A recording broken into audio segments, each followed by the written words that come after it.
I feel compelled to make this video today, in spite of the fact that I'm feeling under the weather and I have other videos to record and edit, in response to what seems to be a contagion of dark rumblings about the death of photography.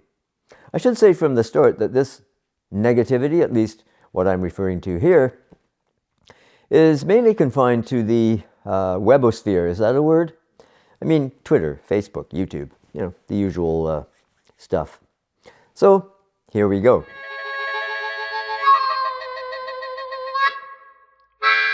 Hi, Ray here on the west coast of Canada. On the other side of the country, yeah, that way, well, Toronto at least, my fellow Canadian YouTuber Maarten Heilbron just dropped a video bombshell that appears to be a goodbye of sorts. At least what I take from it, he intends to pull back in a big way from his usual content, photography and video tutorials, and go cycling and canoeing more often. I can't really argue with his rationale. Maarten's been around. He was, among other things, a photography columnist for, I think it was the Toronto Star. He laments the loss of the good old days, when you could get Lona cameras to test and review. That's not something that's completely disappeared, but we all know it's not as accessible as it once was. I mean, Nikon Canada hasn't contacted me. I'm joking, okay? But Maarten has 135,000 subscribers. So, okay, I threatened to quit a couple of years ago, and I'm still here with 5,000 subs. And if Maarten was looking for views, he got them. His It's Over video has 61,000 views over the last 3 days.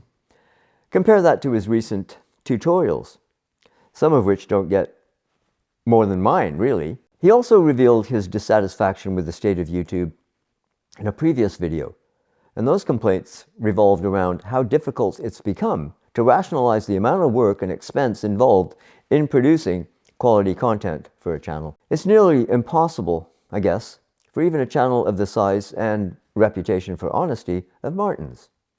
Never mind the likes of us who toil for audience a fraction of that.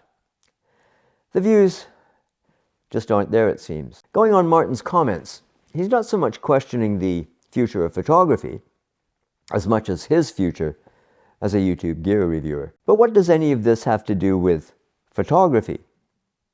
Well, there's no ignoring how important YouTube is to the business of photography, at least as it has been in recent years. It is, after all, a giant marketing apparatus in which we all participate in one way or another. I alluded to this in a recent video, and in another, I gave my opinion on another recent apocalyptic event, the demise of DP Review. So yeah, it all seems doom and gloom on some days. We have seen some rays of light poking through the clouds of plummeting camera sales, an uptick in mirrorless camera sales. But as other analysts have pointed out, that may not be a long-term trend. People like me, what's my demographic? A semi-retired pro with a bit of a savings buffer. I probably join a lot of other pros and enthusiasts in what is an incredible shrinking market for purpose-built cameras. Now, I'm not an expert in this area, and I'd be happy to hear from those of you who spend more time analyzing the market.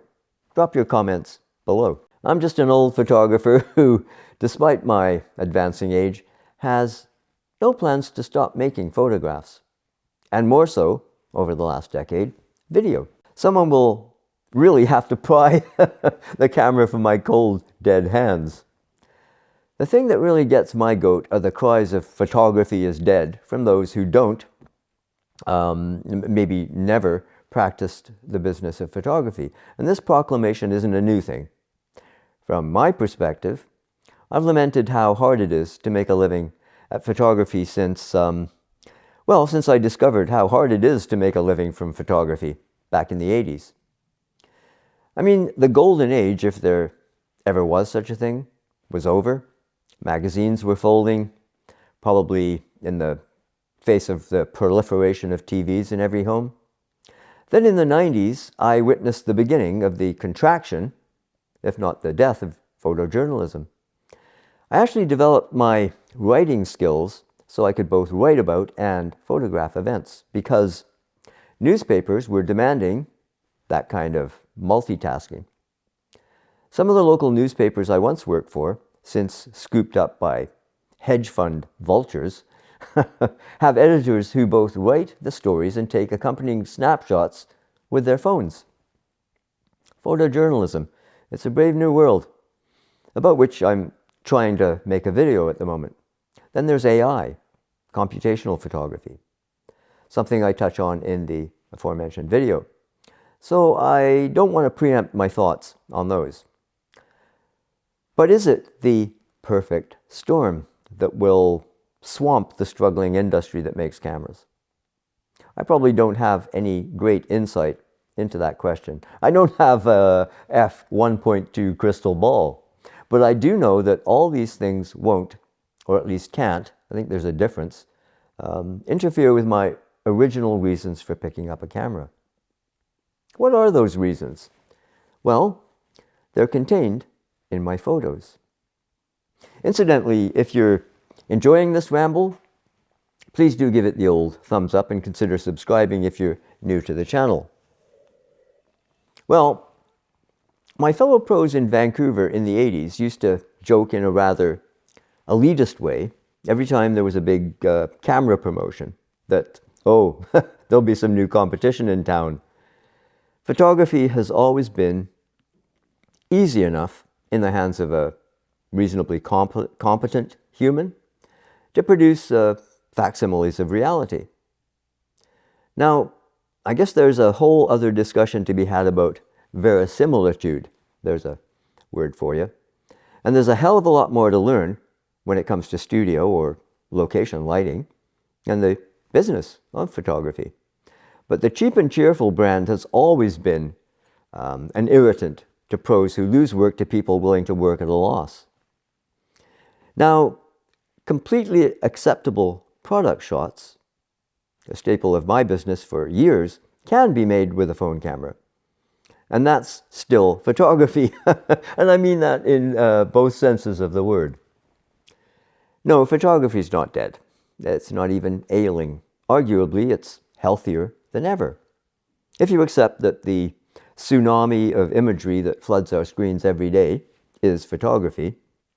Again, I don't want to get into that debate right here, though I'd welcome comments on that question. Again, down below. There's still plenty of working photographers in all areas, from photojournalism, sport, fashion, product, portrait, and I don't see that going away, despite the prospect of competition from phones and AI. I mean, are people going to prefer having their resemblances created by a robot?